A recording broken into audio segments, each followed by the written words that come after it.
Hello,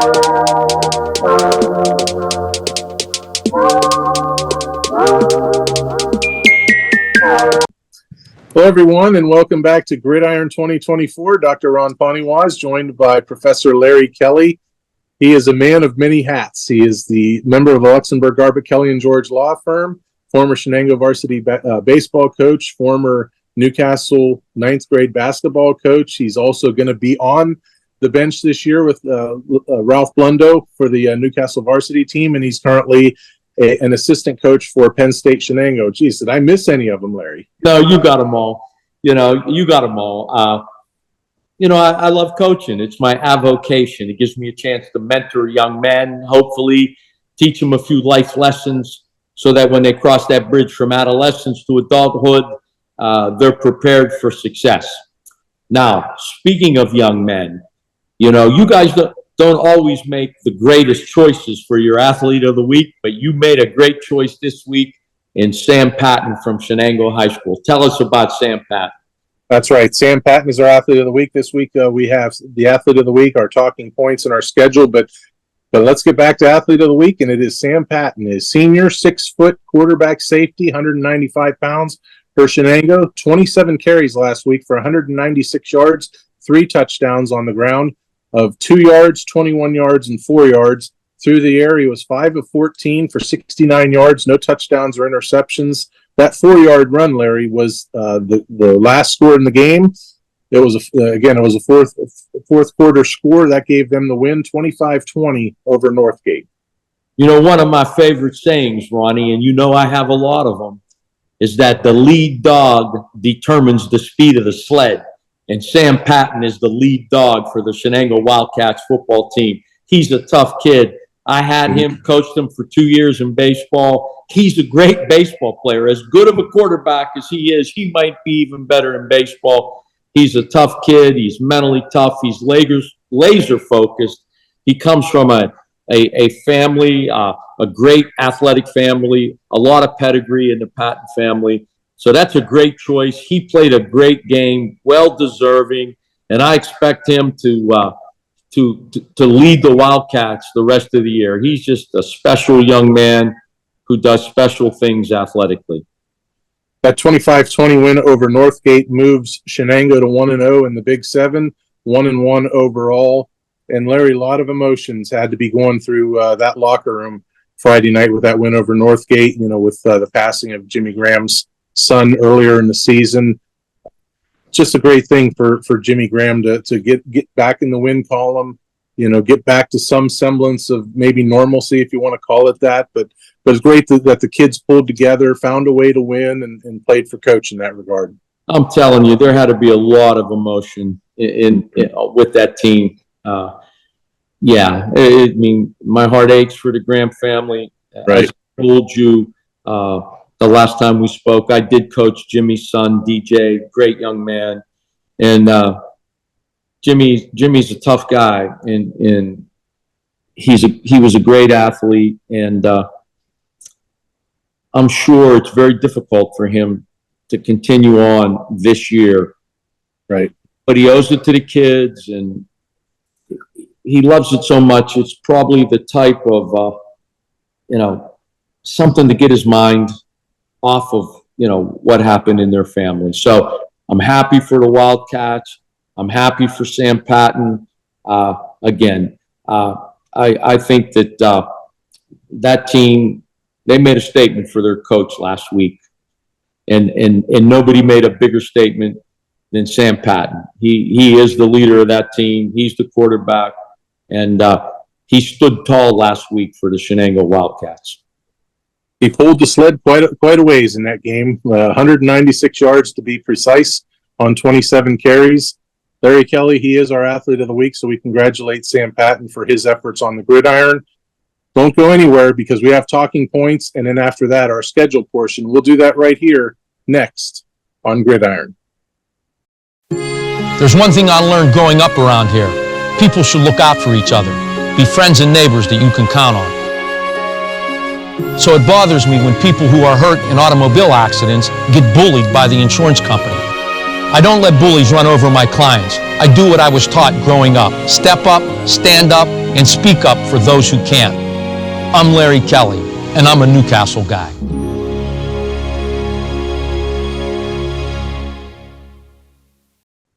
All right, we're back with you here. This is our Talking Points segment. We have a couple of topics to go over. First off, we'll start with a school that Larry Kelly claims is his school. He's a Newcastle guy. He's got his red on, it looks like. Okay, he's just playing the part. That's what I am, through and through. Always was and always will be. Newcastle this week, Larry, they are playing at home against Knock. Playing Knock. This is the final non-conference game for Newcastle before business picks up and conference play starts the following week. That's when things really start to count. You know, it's nice getting wins in non-conference, but this is the next week is how you make the playoffs, wins or losses. Well, let me say something. If Newcastle wins this week at home against Knock, and Knock, they're tough, they will be 4-0. They haven't started 4-0 since the Reagan administration. So there's something going on with this football team. And I like what I see. It's obviously different. Right. And, I applaud Coach Mazzocca and his staff, and I applaud those young men who strap it up every week for the Hurricane. Because, when you've been getting your butt kicked, as they have been getting it kicked for the last 3 or 4 years, to be able to turn it around like this is impressive. It really is. Yeah, they're doing a great job at Newcastle, that's for sure. But the point of the segment, Larry, is how do they avoid a trap game? Because this seems like a trap game because what's next is Aliquippa. So how do they avoid looking ahead to Aliquippa? I don't think Coach Mazzocca is going to let them get trapped here. They're playing at home. They're 3-0. They got a chance to play 4-0. And listen, Knock's good football. Every year they've been good. They're tough kids down there. We used to play them in hoops. These are tough kids. And, Newcastle better have their big boy pants on or they're going to be in for a long night. Again, this will be another kind of litmus test for them to see where they're at because Knock will be tough. But Newcastle has something special going, Ronnie. They really do. 3-0, winning on the road, beating a couple good teams. Their ability to score points is impressive. I think last week, did they hold York to 6 points? 7, 1 touchdown. So they were doing something. They're picking it up defensively. I'm excited. I haven't been excited for Newcastle football in a long, long time. Since Geno Stone played in the Whitfield Championship game. And Geno's now in the NFL with the Cincinnati Bengals. So I'm excited. I don't think it's going to be a trap game for Newcastle. I think they'll be ready to play. And Kyrell Harris accounted for, I believe, 3 touchdowns last week, two through the air at least, and he had a 94-yard touchdown run that closed the scoring. Kyrell Harris is playing very well. But Larry, I urge you to do some homework before you come on these shows. Okay. Because the phrase the Reagan administration is either a what kind of poor guess or that's just your cliche. But I know the last time Newcastle was 4-0. All right, why don't you tell me? Because I was using a metaphor. And being a journalistic major, you should know what a metaphor is. Yes. So the last time Newcastle was 4-0 was 2002. That year they finished 9-2. Lost to Moon in, I believe it was the quarterfinals, 21-16. I'm going by the top of my head because I was writing some of the preview capsules tonight. So, 4-0 was the last time, 2002. All right, 22 years ago, my brother. What are you going to call me a liar for 10 years? 22 years ago, it's been since they were 4-0. So I was being metaphorical. Okay, I don't even know who the president was in 2002. Was it George W. Bush, if I'm not mistaken, or was it H.W. Bush? It was one of those guys, wasn't it? Yeah. Well, I'm going to go with Cody because he knows politics, and I could give a rat's what about politics. Well, who was the president in 2002? Don't make me look it up. Tell me, who was it, Cody? George W. Bush. All right, so let me rephrase it. They haven't won 4 games in a row to start the season since the Bush administration. Yes, there are people who don't don't have a clue who George W. Bush was and live in this world today. So you're getting my point. There's a reason to be excited. There's a reason to go to the game on Friday. Kyrell Harris, here's what's impressive about Kyrell. He's a great athlete, but now he's making great decisions, in the quarterback position.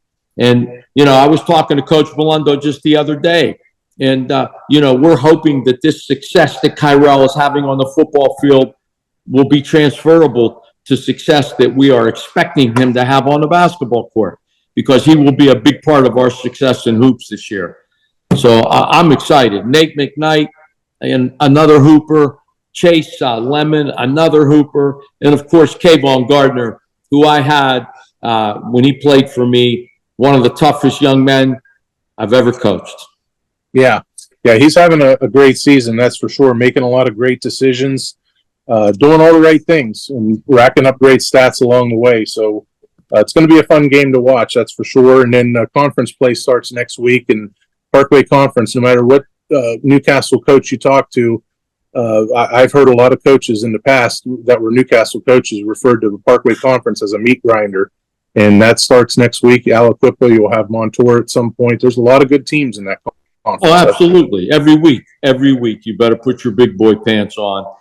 But look, this is a different Red Hurricane team. It's a different team, Ronnie. I don't care who you're playing. I expect them to win at home this week, and if they can start the season 4-0, they are legit. Yeah, that'll be a big win for them. I also expect them to win. They're fun to watch. Great offense, good athleticism. Next up, we have Laurel and Union. They're both winless. They are, I believe, our only two winless teams. As I'm looking at the records, they're both winless. They are our lone winless teams. Laurel's scores are 14-7 loss in overtime, 32-27 loss, a 9-7 loss, and a 48-23 loss. Union's losses are 48-20, 35-6, 21-6. So I'll ask you, Larry, who are you more worried about, Laurel or Union? Well, Union's been struggling. Listen, Laurel can be 3-1. They lost 3 games, one possession games. One possession games can go either way. Union is young, and they are obviously struggling. And I expect Laurel to have the upper hand this week. Well, they don't play each other, but Laurel does play Rochester, another winless team. Laurel's losses were to Elwood City Lincoln in overtime, which is an awfully good team. Mohawk, which, again, a really good team. Yes. And Riverside, which I don't have their record in front of me, but I think they will be a decent team this year. Yeah, Laurel could be 3-1. And again, you can hang with Mohawk and Elwood City. You're a good football team, because those two teams are really good. Sure. I expect Mohawk could run the table the rest of the year in that conference. They're that good. Can that affect them in any way psychologically? The fact that they're in those games, but they're losing those games, and they really need to just learn how to win. However, they're playing those teams they lost to are playing up. They're above them in classification. Can that affect them in any way? It certainly can. When you're on a winning streak, you find ways to win. When it starts going the other way, you tend to find ways to lose. And so they need to turn this around. It's as much of a mental process as it is a physical process. Help us out, Larry. You're a coach, Coach Kelly. This is why you're here. So add a little bit of flavor to the podcast, will you? You're a coach. Tell us, what are you telling the kids if you're a coach of a team that's in a losing streak and playing really well, and any of the games could have went either way? How are you keeping them mentally focused? Well, my approach was always to tell my teams how good they were. And I remember one year at our banquet, Shenango High School baseball, where we just, we won the Whitfield the year before, and we won the section the next year, but got beat in the playoffs. And I told them we were literally 2 plays away from maybe winning another Whitfield championship. So I always remind them from a positive standpoint, how close we are to being successful. And, I believe if you tell a team, if they believe they can, they will. And, I was always a big believer in telling them all of the good things they did. Now, at the same time, trust me, there are times that you got to point out mistakes. And the mistakes that I was always point out are mental mistakes, not physical errors. And to translate that to football, if you miss a tackle, you miss a tackle. If you drop a pass, you drop a pass. Those are physical errors. But if you don't know the snap count and jump off sides, or you run the wrong play, those are things that I believe need to be corrected and need to be corrected immediately. And that's part of being laser focused. I know you love that word. Laser focus. There it is. It cashes, Larry. There, meet us all at the window. Larry Kelly goes over the prop. There you go. You can make the over bet on that every week because I'm a big believer in that. In sports and in life, let's be laser focused and good things will happen. And Paul Skeens got a strikeout in the first inning against the Cardinals tonight, which means he goes over the strikeout prop this year of 151.5. So join me. And I know you had him. I did. The other thing with Laurel, Larry, Nathan Hill, I believe it was Nathan Hill, got hurt in the scrimmage literally on the second play of the scrimmage. Naturally, every team in our county except Union played one scrimmage only. So second snap into the scrimmage, they lose him for the season, and they figured he was going to be one of their big-time backs, carry the load. That's another thing that they're trying to overcome is a loss of one of their key players. It's tough when you're a small school and you don't have a lot of depth. It's tough. It really is. There's a big difference between the starter and those who come after him in a small school. When I went to Newcastle, Ronnie, and I graduated, there were 600 kids in my class. The difference between the starter and the reserve was infinitesimal because there were so many kids and the talent was so deep. But in a small school, there's a big difference oftentimes between the starter, who could be a senior, and a reserve, who could be a freshman. And everybody's looking up the word infinitesimal right now as we talk about Union. Braylon Thomas, that's who they're trying to replace, and that's not easy. No, that's a tough young man to replace. I mean, he might have been the best player in the county for the last 3 years. He was that good. And he's continuing his career at the collegiate level, Ronnie. Help me. Where is Braylon? I saw something on him the other day. Cody told me where he's at, and it just didn't register. Where is he at, Cody? It's some school that I don't know that it's a small school. Somewhere in Michigan, I think. We're looking it up, but while we're doing that. Oh, he's playing at the next level. That's my point. Yeah. And I don't care what school you're playing at or what division you're playing at. If you can play at the next level, you're good. Yeah. On most high school teams, in any sport, if in your senior class, if you have 2 or 3 guys that can play at the next level, you're good. There's not a lot of young men who can play at the next level. Nishanik's Ashton Allison scored 3 touchdowns last week against Rochester. He accounted for 18 of the 21 points. The other 3 points went to Nick Bender, place kicker. And Allison scored those 3 touchdowns. I believe 2 of them were on the ground, 1 through the air, or vice versa. But in any event, Larry, Michael Bonjavingo told me on the phone that it's somebody different every week. They have a different star every week for that team. It's kind of like basketball. You always preach during basketball. You can't have just one guy, to do the damage. Well, they've got many people that they can turn to. Ashton Allison, Anthony Eakin, whomever. So that tells you what kind of balance that team has. Well, that's why they're a good football team. They got a bunch of young men on that football team who can get it done on any given week, and they're going to be good. I expect them to potentially run the table for the rest of the year. They're that good. Yeah. And, when you have more than one that you can count on to be the player of the game for you, then you're a good football team. We have located Braylon Thomas's whereabouts in terms of where he's going to school, Larry. Lackawanna College, if that's how you pronounce it. Lackawanna. Okay. Lackawanna College. All right. Again, Braylon was the real deal. He was so good. So good. And, you know, he's playing at the next level. So that tells you something.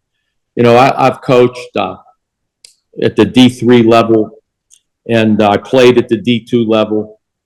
If you can play in college, Ronnie, you're good. I don't care what level. The difference between a D3 player and a D1 player oftentimes isn't the skill level, it's the size of your body. But these young men that can play at the next level, they're good. Right, absolutely. Okay, we will wrap it up by telling you where the teams will play and who they will play. That's coming up next in our schedule portion. Don't go away. I became an attorney because I believe in hard work, fairness, and human decency. In a word, justice. Our workers' compensation clients deserve justice because in an instant, their hard work turns into hard times when they get hurt on the job. No doubt, life is tough, but so am I. I've been fighting all my life, and I'll keep fighting for you. I'm Joe George, and here in Lawrence County, it's personal.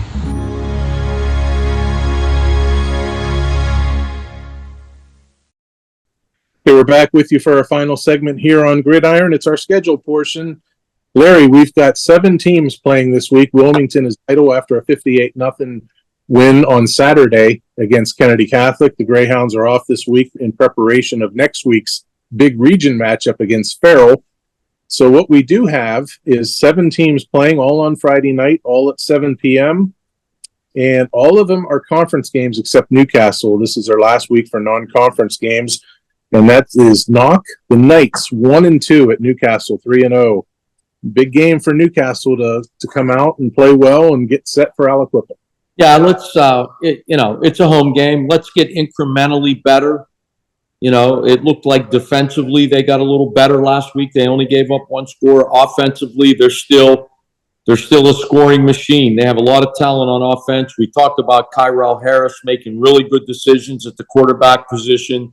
And then with all the talent they have surrounding him, Nate McKnight, Kayvon Gardner, they're going to be tough to stop.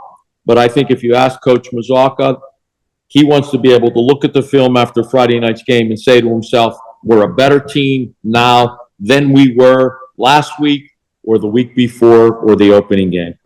The coaches had to be impressed last week with that game against York on the road because the week before, if you remember, they were hosting Highlands at home. They got about a quarter and a half of it in, and they didn't get it finished because of the weather. Newcastle wanted to go down there and finish it, and Highlands, I guess, waved it off. So it was good to see that Newcastle came out last week after having basically half of the night off, and they came out ready to go, and they played like it too, and they took it to York for 4 quarters. Yeah, I'm impressed. I really am, and I'm happy for those kids. Like I said, you know, this was the last group of young men that I had when I was coaching hoops. They were all 9th graders. Some of them were 8th graders, actually. You know, it's so nice to see them have success.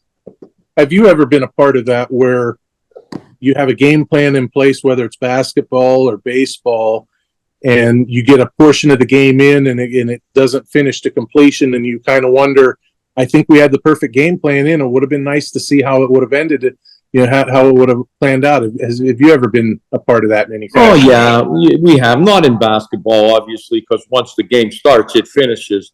But certainly in baseball. And in baseball, you know, it's about the pitcher. You know, right. if you have a pitcher who throws, 85 pitches on day one and the game gets rained out after the 4th inning, you're limited on what you can do with that pitcher in game 2.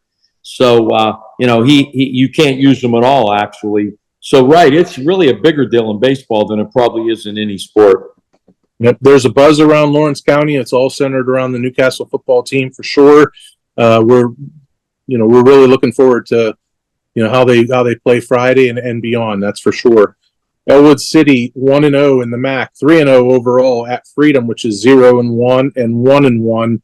Elwood City coming off a scoring fest against Mohawk last week, 41-34 against Mohawk, and Freedom is looking for its first conference win. Elwood City's got to go on the road, Larry. Listen to me.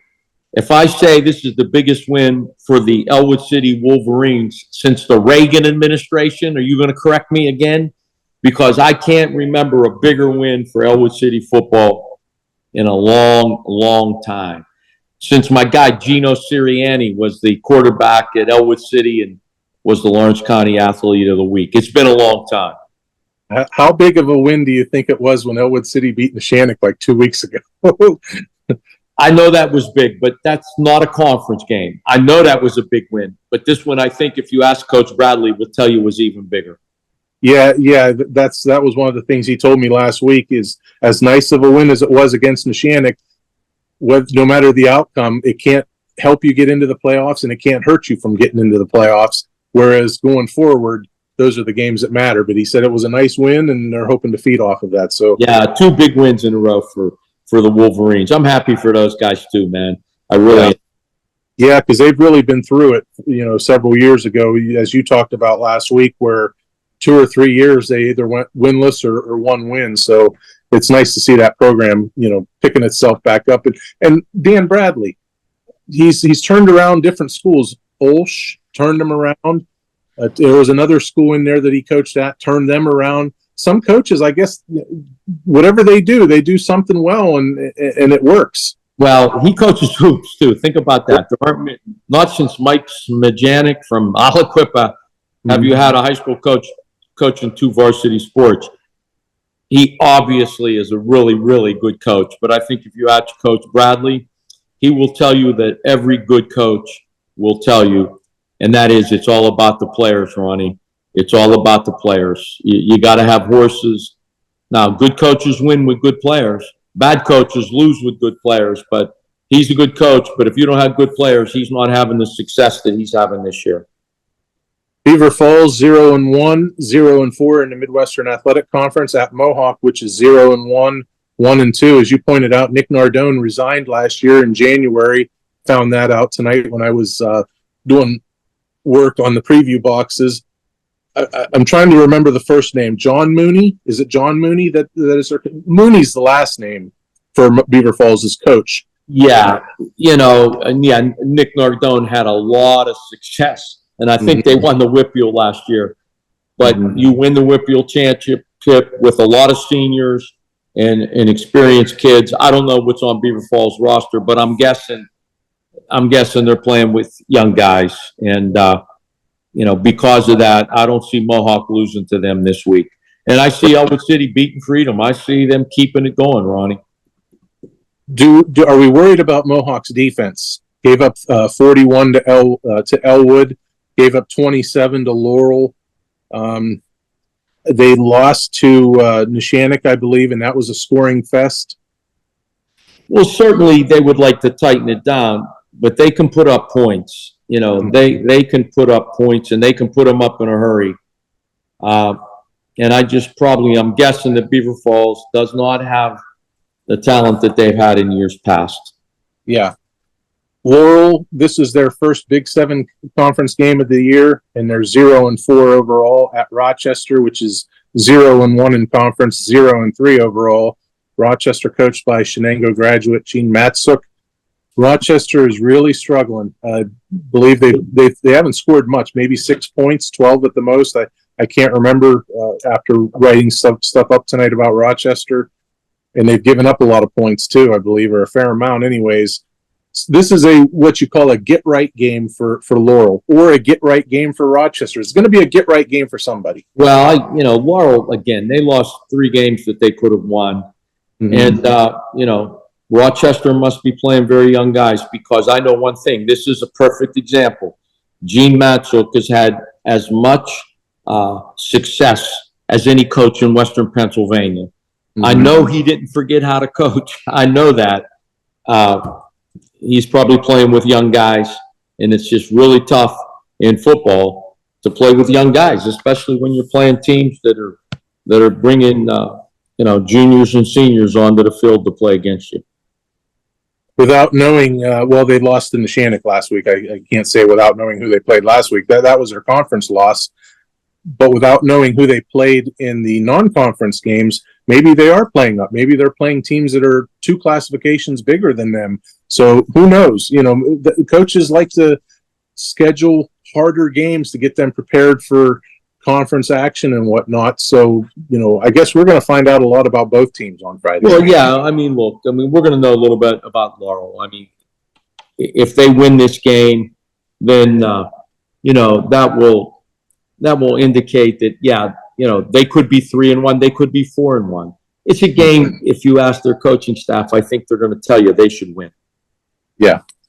Western Beaver, which is 1-0 in the MAC, 2-1 overall at Union, which is 0-1 in conference, 0-3 overall. Scotty's really off to a slow start offensively too, just not putting the ball in the end zone. Last week they were tied at 0 at the half against Riverside, and then they lost 21-6 to the Panthers. The week prior they lost 30-something to 7, I believe it was, to Washington, 39-7, somewhere around that spot. So they did score 20 against Neshannock in the opener, though. Union playing at home, boy, and this is going to be a tough one. Javen Peel is no slouch at Western Beaver. He's a quarterback. He attends Lincoln Park, but he plays for Western Beaver via a co-op. But he's really good. Yeah, he's the real deal. And Union doesn't have Braylon Thomas or Mike Gunn or the John Key kid. Those guys have all graduated, so they're gonna have a tough time against Western Beaver. Yeah. Neshannock 1-0 in the Big 7, 3-1 overall at Northgate, which is 0-1, 2-2. I don't have the numbers in front of me, but I seem to remember Northgate actually outgaining Shenango last week and then losing 25-20. I don't know how late it was that Shenango scored, because the box scores that they turn in, every scoring play is listed as 12 minutes. So in terms of how much time's left in the quarter. So I couldn't tell you how much time was left in the game when Sam Patton scored the winning touchdown, but Northgate was right in that game throughout. This is going to be a tough road trip for Neshannock. Yeah, but Neshannock's good, Ronnie. They're really good. And that just shows you how good Elwood City is. Neshannock's really good. And I expect them to go to Northgate and take care of business on Friday. And lastly, we have Southside Beaver, which is 1-0 in the Big 7, 3-0 overall at Shenango, 1-0 in conference, 1-1 overall. Hey, Shenango's got some momentum. You got to string it together and put it all together this week against an undefeated Southside Beaver team. It's a home game. They did put it together last week. Northgate's a good football team. The Wildcats may be finding themselves. Those boys from Southside Beaver are tough over, Ronnie. We used to play them in our section in baseball. There's some tough kids down there. So this is going to be a battle. This is going to be a really good game, I think. Tough, highly contested. But as I said in our opening segment, anytime my man Sam Patton is pulling the sled, I like the chances of the Shenango Wildcats. The lead dog, Ronnie, determines the speed of the sled. Okay, somewhere Larry Kelly's got a book out of his nonsensical quotes and quips. What's so nonsensical about that? That comes from the Iditarod. The lead dog determines the speed of the sled. I used to say that all the time to my teams. The lead dog. They probably stood there and said, "What in the bleep is this guy talking about?" I used to tell those guys the first day of practice, "You never met anybody like me." I'm older than your father, and I'm probably older than your grandfather. So, they used to have a field day on my saying. So I used to catch them, like, you know what I mean. There you go. Making fun of me, but that was okay. That's how I know they liked me.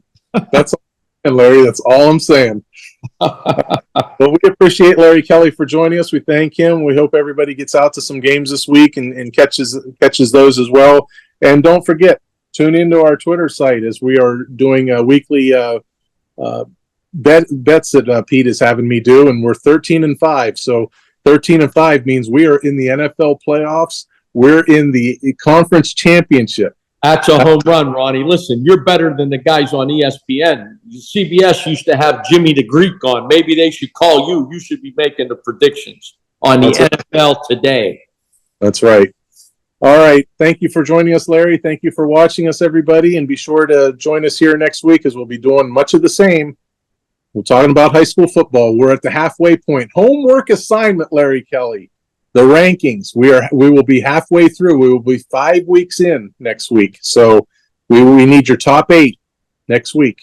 I'll be there for you, brother. All right.